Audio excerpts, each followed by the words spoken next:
Today, I'm going to critique AlphaM Aaron Marino's dream home and then give it an Arvin score at the end of the video. So if you ever decide to build your dream home, you won't make the same mistakes. I'm Arvin Haddad. I'm the How to Buy a Mansion guy. Let's watch this video together. Gentlemen, welcome to my dream home and the final AlphaM home tour. Did you spot the flaw? I always pause the frame and ask my subscribers to spot the flaw, and then I reveal the flaw. I'll give you guys 3 seconds. 3, 2, 1. The property is way too close to the street. If you paid attention, you could see the reflection of the cars behind him when he was doing the intro. That's a major negative. Now, I'm sure he's got good reasons to place the property this close to the street. It's probably because it's a shallow lot. He wants to make room for his backyard, and that's okay. But if you decide to go all glass doors, glass windows in the entire frontage, that's a major security and privacy issue. At the very minimum, you have to hedge the property, gate it so no one can look inside. Now, let me ask you another question. Can you name this architectural style? I'll give you 3 more seconds. 3, 2, 1. This is a Tudor modern transitional. And the way you can tell is the swept roof, highly pitched gable right here, these 2 pointy rooftops, and the use of brick in the facade. Now, why is it modernized? I call it transitional because one of the big elements of Tudor traditional homes is half timbering on the front, decorative, right? He's not doing that, but he's keeping it very simple. He's not trying to accessorize it in other ways. Like, look at the curved spots right by the windows. I think that's so elegantly done to soften the sharp angles. It's beautiful. It looks really good without being architecturally significant. So the house is shaped like a U. That was one of the things that my wife and myself really just have always loved. It's when you can basically have the house wrap around a courtyard or pool, which we're going to talk about and show you in a second, which is honestly one of my favorite parts of this house. All right, this is pretty impressive. The fact that he knew what shape home he wants and the benefits of it. Yes, it does wrap around the backyard and it gives you access from every direction, which is great, right? It kind of invites everybody to participate in the backyard activity, but also it becomes a little bit thinner, and in the process, you end up getting double exposure a lot of times and triple exposure at the corners. So it's great for natural light as well. And if you have a wide lot like he does, that's why the house was so close to the street, because there's not much depth to it. It creates these amazing side yard experience off both wings, which makes it feel like you have 2 or 3 backyards. So yes, great decision by choosing a U-shaped home for this lot. You enter the house and right away you're going to notice that it is a bit tall, right? 12-foot ceilings. We really love the openness and the height of the ceiling, but the interesting thing about the space, and really why I feel like it was done so well by our designers, is that even though it's big rooms, tall ceilings, it still feels warm and kind of homey and cozy, and it's not just big for being big. Anyway, you walk in, first thing is a foyer. The flooring is actually a Texas Tudor's limestone. It's the same limestone that is on the front porch, also the pool deck. The whole idea was to have a nice seamless transition from the front all the way out to the back. That's important to create continuity and not have that optical break of sight, right? If you do have a pool deck and you can choose some sort of material that continues from indoor to outdoor, it gives you that feel that you're still inside or still outside. Now, the wow factor is pretty impressive. I mean, minus the ugly houses that you can see, he should have definitely bought more mature plans to cover these houses. He has not. But overall, in a few years, this is going to be very private from the back. And when you walk in, you see the swimming pool, you see the depth of the yard, and this is important because it's actually not that deep. So you show it off, you kind of optically trick people to think it's actually better than it is. So overall, so far, really good. But when you enter, the first thing you're going to notice is this big chandelier. Now, real quick, I want to mention something. If you are going to be building a house or buying a house, the one area, or actually there are 2 areas that you really shouldn't skimp on. Number 1 is lighting. Lighting is kind of like the accessorizing for the house, right? We talk a lot about wearing a great watch or a cool ring, or, accessories really make the difference. Well, lighting, decorative lighting, is one of those things that makes a huge difference. And so this big, amazing chandelier was expensive, but I really feel like it makes a huge difference and just an impact statement when you're looking at the house from outside. I agree and disagree at the same time. Let me tell you the positives and negative of lighting, okay? First and foremost, yes, it does make the house a lot more beautiful if you have the budget for it. But if you don't have the budget for it, you can plan it in later, in a few years after you finish the build. I think the most important parts are getting the layout right, the ceiling heights right, the architectural style correctly, your backyard, your facade, your kitchen, your bathrooms, your primary suite. Those are way, way more important, right, than your lighting. However, when you do end up selling the property, if you don't state that you will take your light fixtures with you, they will go to the next owner because they're considered a fixture, something that is attached to the ceiling or walls,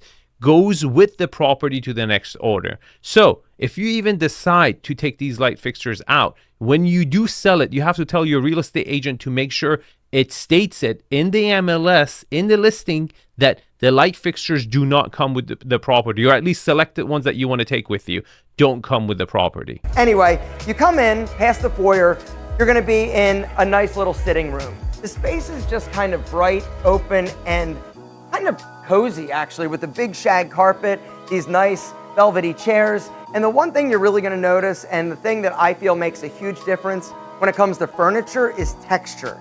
So you've got a lot of different textures. You've got the different fabrics on the sofas, on the pillows, with the rug. Then you've got the drapery. It's just a very cool aesthetic, and it really makes a huge difference when you have the different textures. I'm really impressed. This guy's a YouTuber. He's got 6-7 million subs. He's obviously into design as well. And I'm very impressed that he's talking about it. But texture, it's not just your furniture, right? I think texture is the most underrated and underused element in residential design, and I think it's going to pick up in the next 10 years significantly. But it also goes from the stones you use, from the floors, from your wallpaper, right? I think it really brings up that extra fourth dimension of pleasure and aesthetics to the space that we don't really exercise as much. So it's very pleasant that he's talking about it. Now, let's talk about this formal living space. It's on the smaller side and it doesn't have utility. It really just does the wow factor. If he had a fireplace, if maybe he had a piano, he could have maybe used it once or twice more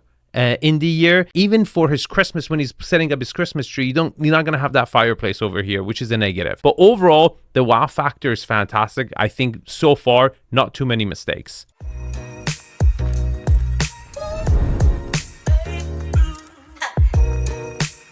In our last house, we didn't do a formal dining room, and it was something that I honestly missed. I love getting the family or friends around a big table, and so I thought, you know what? This would allow us in this new house, because it is going to be a little bit bigger, to actually have a formal dining room.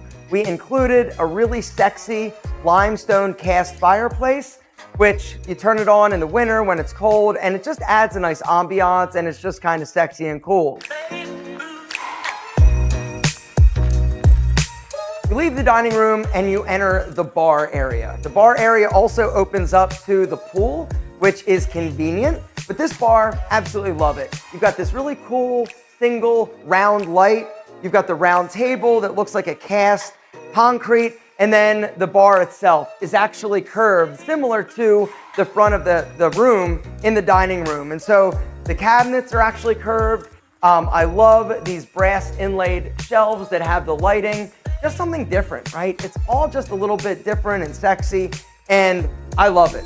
Look how everything is sexy with this guy. Sexy. Look, it's a very moody place, but I don't get the bar vibe, okay? He decided to not have a counter, like an actual bar counter, which is fine. Sometimes it's better not to have it, right? But he underplayed the brass inlay shelvings for the drinks and the glasses.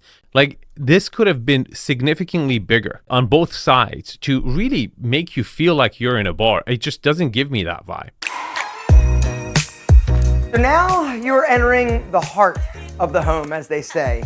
This is where we hang out the most. You've got the kitchen, you've got the dining table, and you've also got the living room. Wow, what a great space. Do you see the benefits of a U-shaped home? You can enter the backyard from the side. Your kitchen is right next to your family room. And in the middle, I would have gone for a round table over here to just break it up. But overall, a great space with great volume. So far, excellent. Like, he's doing really, really good. This kitchen is just, I keep saying like amazing and awesome. It's just so cool to watch really talented people create something special. Everything from the little detail on the island with the fluting that matches the fluting on the limestone surround, which I'll show you in a second.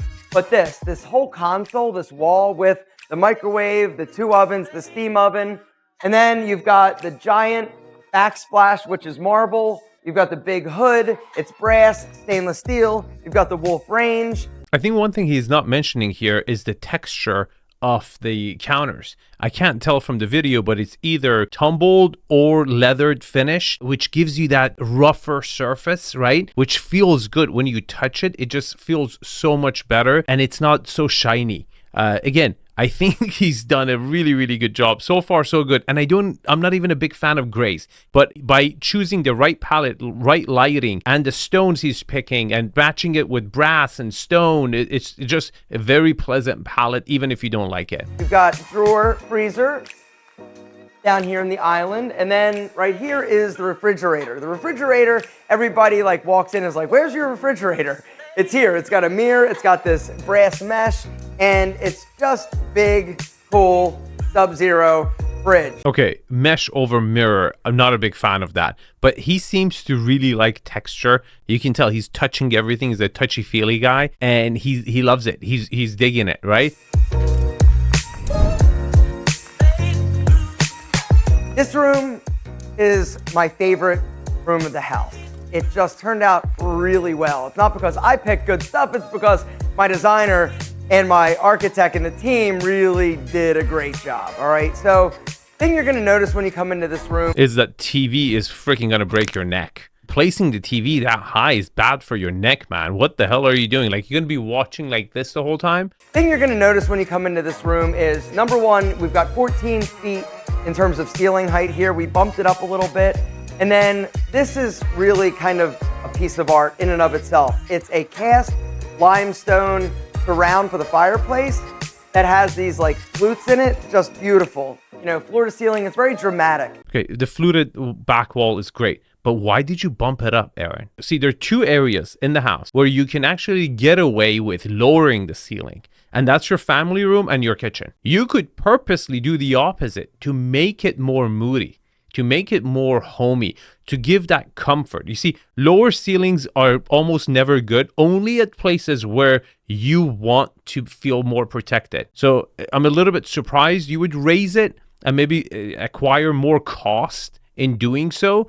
I just don't feel like family rooms or kitchens really need really, really high ceilings. And with kitchens, if you do really go high, that space above the cabinets, that's going to be empty, or you have to fill it out, which is extra cost. Or if you don't, it's going to look a little bit ugly. So in those 2 areas, you could get away with a little bit lower ceilings than the rest of the house. And then this, what you're about to see, is special, in my opinion.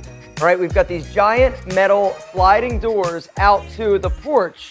But the cool thing is that they push all the way back into the wall, so we actually can open it up.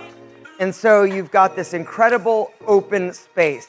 You've got the living room, you've got the kitchen, and then you've got the patio. This patio is so sexy. It is sexy. I think this is the only part I think is actually sexy. Do you see how going for a U-shaped lawn played so dramatically over here? You have a humongous lawn on one side, and then you have the swimming pool on this side. You remember, the lot doesn't have enough depth, so you didn't get any lawn next to the swimming pool. It was all hardscape.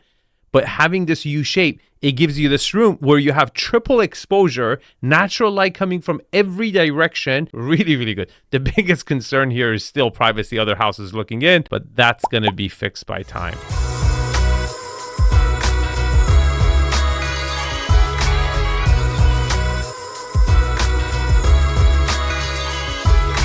Sexy, right? This is a pretty sexy backyard. It's exactly what we wanted. We did a pool. I've never had a pool. I wanted the U-shaped house so we could wrap everything around. We've got the water feature at the other end that's nicely and seamlessly emptying into the main pool. We've got a hot tub.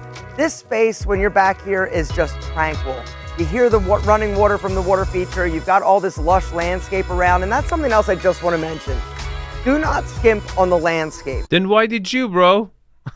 Aaron, You cheaped that out. Okay, you've definitely tried, but you didn't buy mature trees. I think you should have bought mature trees. I think one of the most elegant plants would be cypress trees. It definitely goes with the whole Tudor element architecturally. And you didn't even do this. Like, you did these little bushes over here. I think like each one of these plants could have been at least, 5-6 foot cypress trees on the front facade. You could have used them. He's absolutely right, but you should listen to your own advice, brother.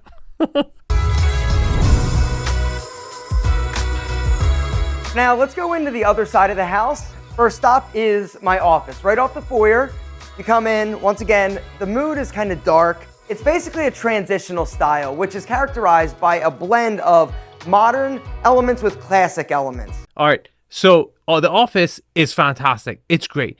But I am hugely against its location. Now, I don't think he has kids, okay? This office would be unusable for a family house that he has built. I don't know, like architects who really design offices, they always try to put it somewhere in the center of the living floor. Look, you might allocate that, and I swear to God, most buyers won't even recognize it as a flaw till they move into it.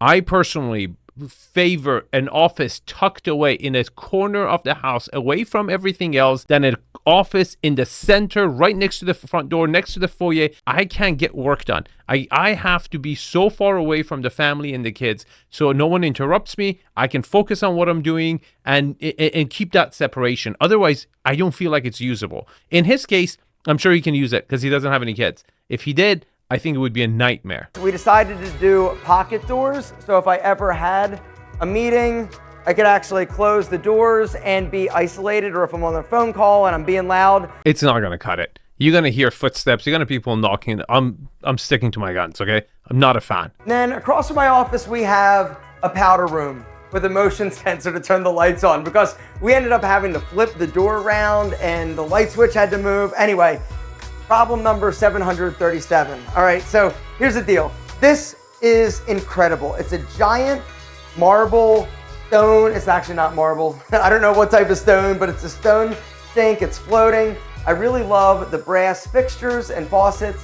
And then the pendants, they match the foyer chandelier, and then the covering on the wall is just something to give it a little bit of personality and make it a little bit different. It's about continuity. You see, like I told you, I'm not even a big fan of this palette, but he makes it work. He's following through with the chandeliers from the foyer. He's keeping the gray and black and brass finishes throughout the property, and it makes it look like cohesive, right? You don't get this abruptions of different feelings.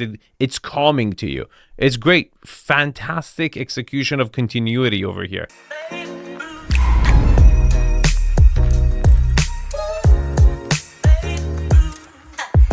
One of the dramatic statements that this house makes is the stairwell. It's glass, basically windows from floor, the basement, all the way up to the second floor. Did you catch the flaw? Look at the video of the stairway again. See if you can spot it. 3, 2, 1. If you look out from the window, you can see a cemetery right in front of your house. And that's a major negative. I actually talk about that in my 5-day workshop. Is it going to reduce the value of your property? And the short answer is yes, but not always. If you want to know more about that, sign up for the 5-day workshop. I hold it every couple months. You will learn the alphabet of how to evaluate these 10 principles. It's an incredible fundamental lesson of real estate that will make you a significantly better real estate investor. Check it out. Link is in the description. Over here, one of my favorite pieces of art, the donkey. All right, you know, donkeys are kind of my thing. I also love other animals. Not sexy, bro. Not sexy. What happened? What's up with all the animals? Are you from like Sub-Sahara? Are you South African? Were you born on a safari or something? There's a lot of animals. Now, gentlemen, join me in the bedroom. All right, boom. The doors, check this out. This is a cool feature that you might want to do if you build your house. The doors actually tuck into the wall and kind of disappear, which is pretty awesome as opposed to having a door. Something else that's awesome is Rusty. Love this painting, just super cool. I love sheep. So yeah, it's a sheep. Oh my God. I don't know where sexy took the wrong turn. Okay. It just took the wrong exit somewhere along the house design. Anyway, and this is a bedroom, an amazing bedroom. It's peaceful, it's tranquil. One of the things that I really love about Kelly and her design team is that all of the colors are very neutral, very soft, very relaxing. And that's something that I didn't realize I was gonna love as much as I do. But the bed has 8 pillows. That's a little intense. Like, I think in 5-6 years, the pillows are just gonna keep going towards the end of the bed. Like, there will be 8 pillows at each side when our grandkids are, our age. Overall, fantastic downstairs junior primary suite. A lot of exposures again. The architecture, the shape of the house is doing magic for you. Closets? You like closets? Well, here's the deal. My wife's closet is bigger than a lot of apartments in New York City. It is huge. It's got tons of storage space. She loves it. Lots of mirrors. And then a really beautiful marble top on the island, which is just it's just that extra, right? Pretty good. Great size. Island in the middle. Glass covers. You can see the clothes. Very good. My closet, on the other hand, is a little less extra, but it's a little bit more masculine. We went with the dark theme here. Sexy, bro. This is sexy. What happened? The best thing about this space is that bench. I love that bench. I don't care so much for an island for a guy, but I really do want a bench like that. It's really cool. But here is where the magic happens. In the bathroom? Aaron, your idea of sexy is getting really wild, bro. Okay, I thought the magic normally happens in the primary bed, but I guess in this case in the bathroom. Great size. I like the separation of the sinks. It's like, a lot of times they say you got double vanities, but you're like elbowing your wife every morning. Great space. You have the shower on one side, you have the bathtub. Fantastic size. With one thing missing in the bathroom, he could have at least book matched one marble. He just went for smaller pieces of tile size marble. He cheaped that out there. He could have had a centerpiece that would have made it more of a statement than these tiny little slabs that he's put together. The best part of this bathroom is this bad boy, my urinal. They asked me, they said, Aaron, you want a urinal? I'm like, wait, that's an option? They're like, yeah, this has been one of my favorite parts of this house is this urinal. Just being able to walk up to it, let the tiger out of the jungle, and take a leak. It literally is amazing. I don't have to worry about putting a toilet seat down. I don't have to worry about anything like dripping on the floor. I'm just there. I walk up, boom, check it out. Yeah, exactly. What do you mean? What do you mean by this? What does it do, bro? What does your urinal do? Or what are your expectations from your urinal? What do you mean? Does it hold it for you? Is this a new technology we don't know about? Now, let's go upstairs. So upstairs in the house, we've got 3 bedrooms. This is the first bedroom, the guest suite. It also has a pretty badass bathroom. Every bedroom has a great bathroom. Second bedroom, over here. Wow, has a direct view to the cemetery. Very sexy. This is an issue. You see what I'm saying? Like, it really takes out a certain demographic. And I'm a little surprised as to Aaron seems super, super meticulous. Not a cheap person, I can tell you that. He's dropping some mad dough, not just on finishes, on craftsmanship. He's getting all the designers. He's getting an architect. He's getting a landscape architect. He's getting an interior designer. He's had a whole team help him do this, right? And it still took him 3 years. If he was part of the, inner circle, I bet you we would have done it for significantly less money and faster with better decisions made. But one of the fundamentals issues is that you know yourself and you're going to spend all this money. Was this the best lot you could have bought? Because I think that cemetery in front of it, it really caps you out at your resale. It's not ideal. I think if you were going to spend this much money and go all out on everything, why didn't you spend more money buying a better lot? Because interestingly, he only bought this lot for like $300,000 or $400,000. That's it. And he's at the very, very minimum. I would say he spent, $3-4 million building this. Very minimum. Okay. So you allocated 10% of your budget buying the land and then 90% on finishes and material and the structure. Very bad ratio. Very, very bad ratio. And perhaps this is the biggest flaw. Like, if he wanted to have the baddest, the coolest, sexiest house in his town, this house could have been maybe top 5, top 10 homes if it was on a better lot. And that's why I like to get involved early. The link is in the description. You fill out a form. If we're a right fit, we can work together, okay?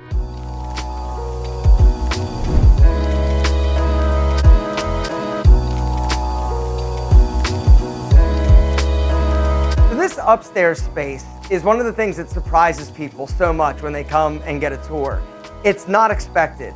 It's 13-foot ceilings. We vaulted the ceiling, we covered the walls with a nice wall treatment, and then it's a comfortable sort of area for a guest who's staying with us to come and just kind of hang out. We've got seating that's very textured, we've got a great table, we've got ottoman. It's just a nice, cozy room that's just unexpected, but really cool. I agree. What a fantastic upstairs living area, right? It really brings the family on a big house like this, brings the family together on the upper floor. At times, kids could be doing their homework over here. It's just very pleasant for a big house like this and much needed. Something else that's cool is my wife's office. My wife's office is one of my favorite rooms in the house. I'm not wild about the pink, but whatever. She likes it, so she gets it. The chairs, they're fun. Their fabric is all like a sheep. It's cool. I just love this room. More than your office. It's significantly better than your office, Aaron. Your wife got the better office. It's a lot better, not just in the way it makes you feel. It's so much lighter, right? Like it's like really not a heavy pink. It's an off pink. But most importantly, it's secluded and a lot of natural light. The one thing I would have changed over here, I would have not put the bookshelving underneath the window. I would have certainly put a bench there so you can just lay down by the window, look outside to the cemetery and you know, look for the ghost or read a book. I think it would have made it more Tudor, a little bit more Tudor traditional, would have been a little bit of a homage paying respect to that. But overall, a way better office than the downstairs office. And then it opens up into Antonio's bedroom. Come with me.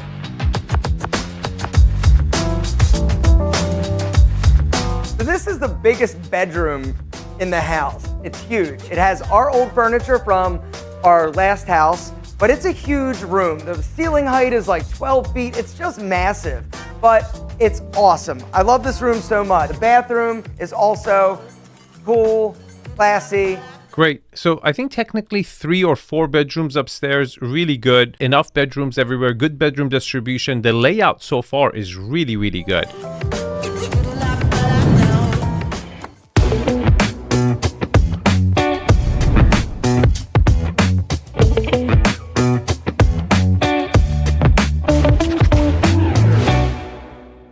Things that I was really excited about with building this new house was being able to build my dream gym. And I did. Like you had all this space and it feels like a dungeon. Like I think if it would have opened up to the backyard or side yard, would have been way cooler. I take the size, great size. You fit a lot of equipment in there, free weights, everything. I just think it could have been a little bit better. And then this bad boy, oh yeah. The beast, the Stairmaster. Every single day I'm on this thing. And then the other thing that I did because I had this closet was put a sauna. And this was just cool. I love saunas. I don't necessarily love sitting in a sauna with a bunch of other dudes that are like cutting their toenails and like doing weird things. Oh my God. Why do people do that? I swear to God, I've been to saunas where people start shaving. It's disgusting. I like this guy. I'm vibing this. I'm part of the AlphaM group. He seems like a legit guy. I don't know anything about him. This is the only video I've seen. But he seems reasonable and he's got style. I like him. Now, Aaron, do you have a cold plunge? Where's your cold plunge, buddy? Sauna without a cold plunge is like a donkey without being sexy.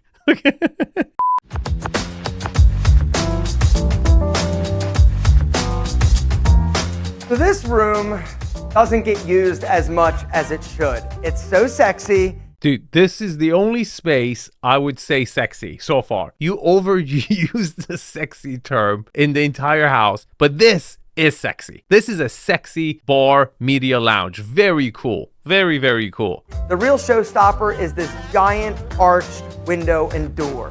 So this curved door and wall is honestly one of my favorite features of the house. It looks so sick. Okay, beautiful. I love the arch. It's fantastic, but I'm concerned for Aaron.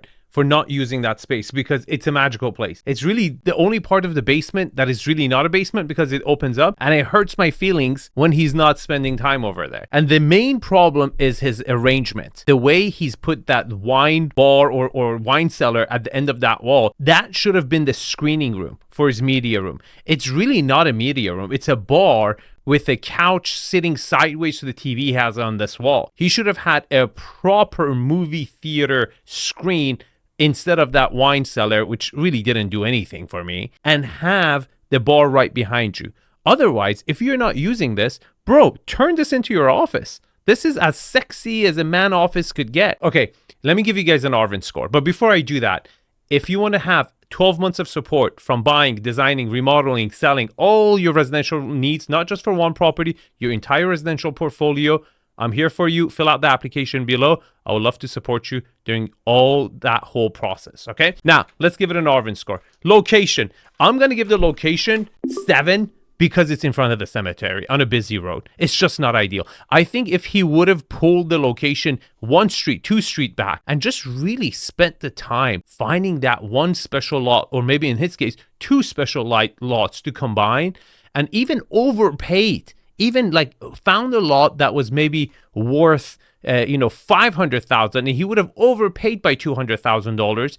If he knew he was going to build a massive, beautiful estate and he had the taste and the team to do that, he would have had it by far one of the best houses in entire Georgia. Forget about, his town or Atlanta. I think he had that potential and he missed it. And I think that's the biggest flaw, because a lot of other things he's done fantastically well. Lot quality, it definitely looks at least close to an acre, maybe 3/4 of an acre. The dimensions are not ideal though. It's wider than it should be. It's more of a rectangular lot with a shallow depth. I think the way the house sat on the lot was perfect, but I'll give the lot quality an 8. Lot utilization. Your frontage was tight. You did have a motor court. Your side setbacks were beautiful. Your backyard was really narrow, but then the way you positioned the architecture to utilize it was really, really good. I'm going to give you a 9.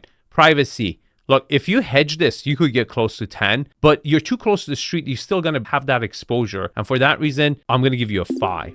Lot orientation. Look, you're dead center north facing, not ideal. You're also right in front of the cemetery, so not ideal. I'm going to give you a 6. Architectural style. I think it's one of the most beautiful, transitional, modern Tudor homes I've seen done. Not big fan of the whole gray finish on the property, but I think your brickwork was amazing. And the shape of the lot really catered and compensated the weakness of the lot. For that reason, I'm going to give you an 8. Views to a cemetery. If you're a ghost hunter, you might like that, but I'm not. So I'm going to give you a 0 because it's not a view property. Layout. Wow factor as soon as you walk in. Indoor, outdoor flow to the max, even on your basement level. Right bedroom distribution. I'm going to give you a 9.5. Really, really good layout. If you had your better office for yourself, I would have given you a 10. Scale and volume. Really, really proportional rooms. I did not find one room that was out of proportion. If anything, you could have made the TV room and the kitchen a little bit more cozier by dropping a little bit the ceiling, or maybe adding beams or some sort of a half timber that Tudor style has to kind of bring that character and make it a little cozier, a little bit more sexy. Okay. And then we got finishes. I think for Georgia is like a 10, but overall standard in ultra high end, you're at 8.5. I think you did really, really well. But more with the finishes was that you got your palette right, which is very rare. You had that continuity working for you, which was again fantastic. Now, this is the Arvin score. If you want to watch a video, the house, the mansion that I really, really recently watched and liked, it's mid-century modern in Marbella. Really interesting property. Check it out. Otherwise, I'll see you in the comments. Have a good day.